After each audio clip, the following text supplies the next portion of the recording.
Yo, what's up guys, I'm Fire here back from the video, and today we're going to be bringing you guys another defensive scheme, and this one is kind of becoming the meta in Madden 22. The defense that I'm talking about is going to be that looping dime 236 slash dollar defense. Now, we're going to be running this out of the dime 236 will. It does work out of dime 236 Sam if your playbook has that instead, but I do think it works a little bit better out of dime 236 will. Just the spacing seems to get free a little bit more. You guys will see. But I am in the Baltimore Ravens defensive playbook. This, of course, has regular dime 236, 236 will, and 146. Has 335 wide.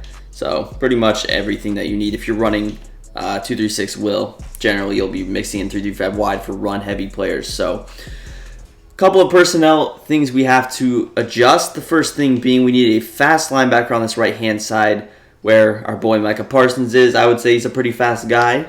I don't think many would disagree with me on that take.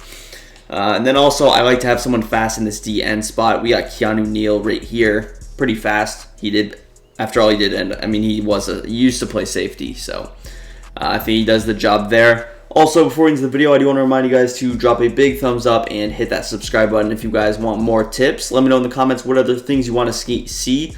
And yeah, man. So the player we're running is going to be Edge Blitz 3. And you saw a ton of pro players run this in the tournament. This could basically be called a pro scheme, and I think that's probably what I end up putting in the title. But yeah, you saw a lot of guys running this blitz in the tournament, and you see a lot of guys will start to run this online as well. It's a really good blitz. It's super difficult to block. It's super annoying, and it's really good against bunch specifically, which is, of course, our offensive meta here in Madden 22 and probably for the foreseeable future. But yeah, man, that's pretty much all we need, and let's get straight into it. Alright, so once we're out on the field, we're actually not going to do that many adjustments to get the blitz free. It's not some crazy baseline, move this guy into his spot, contain, slant to the left, spy your user, move him over the center, slide him to the left. Not like a 20-step blitz. It's pretty simple. And now I will say the blitz does not get through every single time. It does get through a lot of the times, but again, it's not like a six-man pressure where you're getting pressure every time. But first thing that we're going to do is just kind of show off the blitz. The first thing you do for the blitz is get rid of the slot corner. You can put him in whatever. I'll usually just man him up. You can go vert hook. You can go hard flat. You can do whatever. Generally, I'll man him up, but it just depends on how your opponent's playing. The next step to this is going to be contain. All you do is double tap that R1 button. And you notice when you do contain, Micah Parsons is the one in containment, which is, of course, what you want. And pretty much the last step is with the user. I've seen people run the blitz kind of standing here. Personally, I feel like the blitz, for whatever reason, it just seems to work a little bit better when I'm standing right towards this left spot. Now, when the ball is snapped, I'm going to go ahead, slide my user slightly over to the left side just to hold engagement. And ideally, we'll get either Keanu Neal or Micah Parsons free. Generally, our DN does get more pressure, I would say. So we're going to go ahead, snap the ball, hold this containment, and there you see very quick disengagement pressure. So again, ideally Keanu Neal will be the faster guy to get pressure as well, so we could have actually put our faster guy probably at D end instead of linebacker, but I think these guys are similar in speed anyway. But you see, really what we're doing is we're immediately getting an engagement from Keanu Neal onto the right tackle, and then of course Micah Parsons is going to loop, and when that happens, generally Keanu Neal is able to split in between the tackle and the guard like you saw right there and get there free. This blitz does work a good amount of times also in a three-man rush, which I will show later if I'm not mistaken. But and also with the user, you see I'm sliding to the left pretty instantly, but after that I can easily go user the running back route, lurk back on the middle of the field, so you don't have to stand there for 20 minutes holding the attention of the left guard. Just a slight movement, so maybe 1-2 seconds. But again, the setup is going to be RB in a little, whatever you want, man him up, who cares? Again, it does not really matter. Contain. It is important that you do not base the line, because when you base the line, your defense, the defensive end will shift, which will ruin your blitz. So do not base the line. You do not want to base the line. I'll say that again. But again, just kind of stand here with your user, and you can also put a safety at linebacker. These do work with safeties. I like the blitzing, the looping guy to be a linebacker generally more. which there's tons of fast guys that you can use, but it should not have too big of an effect either way. So again, we'll get into some of the other coverage adjustments that you can do a little bit later, but go ahead, snap the ball, and here you see we get Micah Parsons free. So again, you notice that it does take a little bit more time for Parsons to loop around, as you would probably expect.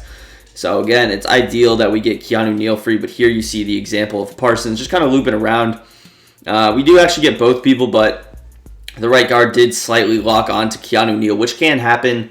It's a weird disengage blitz, so you will see different results, but this is what it looks like if Micah Parsons loops around. And again, in Ultimate Team, you can get guys faster than Parsons as well. You can get 97 speed type linebackers that can really fly. But again, pretty good right there. And you see the blocking 5, rushing 4. You can't get much better than this. We actually end up getting 2 people free right there. Keanu Neal, again, a little bit slower. The best result would be an instant disengage from Keanu Neal, which generally when you see the instant disengage from your defensive end, the likelihood of the linebacker getting free is pretty low because it's a quicker disengage, giving the tackle more time to actually block your linebacker. So once again, we'll contain, and we'll just kind of stand here again. When the ball is snapped, just slide over here slightly. Here you see the disengage again. It's pretty much working every single time. Now, I might try and do something to show what it looks like if it doesn't work, just so you can get an idea of why we're running this blitz. Obviously, the pressure is good, but let's say it doesn't work, which it can not work. Maybe I'll stand here, see if it works, but kind of run on.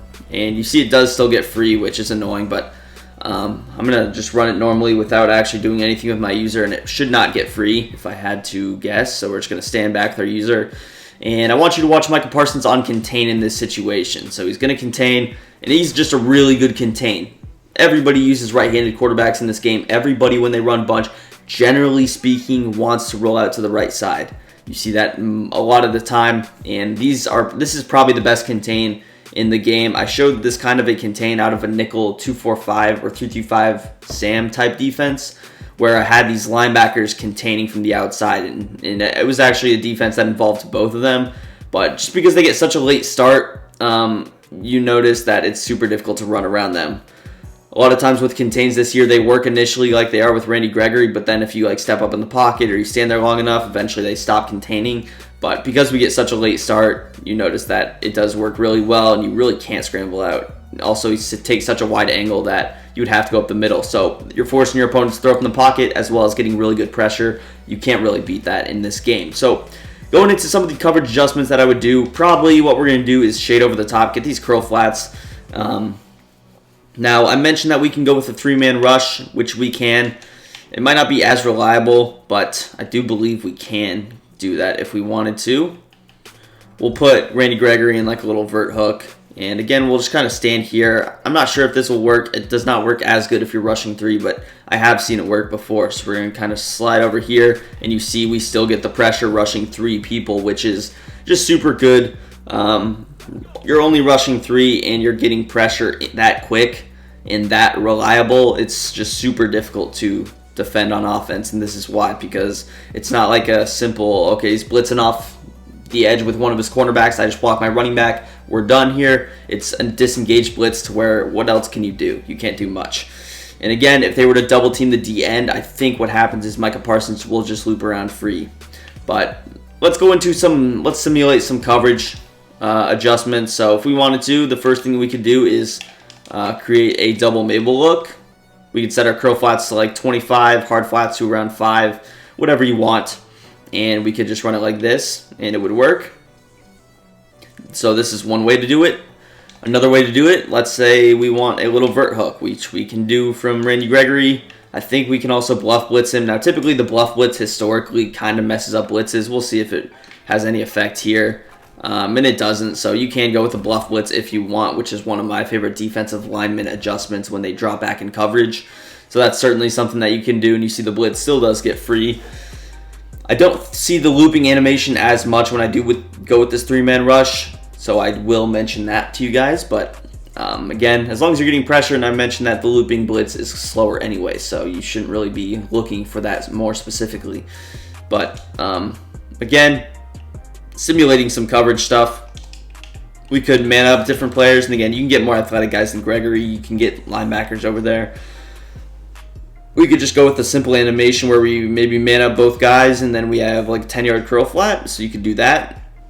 Snap the ball, stand over here, slide over. We get that pressure, and you see, again, a lot of these routes really aren't developed that far down the field, so if you're anticipating getting pressure every single time, what you can really go ahead and do is not set those zone drops so deep and just kind of play those underneath routes, because he's going to have to get the ball out quickly, and you're expecting quick throws to the flat with the running back or tight end, quick seam streaks, things like that, to where those long outside developing routes really won't be used as much against a heavy pressure blitzing scheme like the one that I'm showing right now. So I would recommend that. But not only is this blitz good because this play is so good, it's also good because how good this dime 2-3-6 formation is, and the fact that you can disguise it with other things. So we can run two-man under. Now typically with two-man under, I'm base aligning because we don't want that tell, and the tell is having three cornerbacks on one side. So we'll typically just run it like this if I am running man coverage, and you can press with this blitz as well. You could really do whatever we want. So maybe I'm just going like this. And again, I feel like you do have to baseline on this because that's slot corner. So if you're playing a trash opponent, maybe he doesn't notice. Maybe if you like pinch a D-line, you can kind of create that type of look. But I think generally they will notice. But yeah, you could easily disguise something like man coverage. I don't know what you're doing on the back end, but you see everything defended well. And then again, you can mix in things like cover fours. You could actually bluff blitz, which there's not really a reason to bluff blitz out of this when we're only blitzing 3, at most 4 people to begin with. So there's not really a bluff blitz that I'll show out of this, but you can go to things like cover 4. You can switch to a cover 2. You can actually run another blitz in this formation, the DB Fire 2, so you can mix in 2 blitzes. Really good. I actually had someone run this against me, and it was very successful against me. Super annoying to block. Now, again, it doesn't get free every time. Practice mode is going to be a little bit different than in-game. Of course, different ratings. There's probably a better alignment out there that will do a better job at it. But just the fact that you've seen it work every single time without fail, it hasn't not worked once where I've actually been trying to get it to work, just shows you that it's going to be difficult to block. Plain and simple. So, again, some of the adjustments I would go to, a little vert hook, a little hard flat over here. I can man up with this guy if I want. Again, I would probably shade over the top, get rid of those seam flats, but I mean, just a super good blitz. It's just super annoying. Whoever found this is going to be creating a lot of headaches for a lot of people for the rest of the year, because this is definitely a defense that I've labbed online, and it is super annoying to play up against. You can definitely force some easy rage quits. I know some of you guys get annoyed when those lower level players in Weekend League will stay in the game. Can definitely be a good blitz to get them up and out of here. The best way to get people to rage quit is like sacking them 4 times in a row.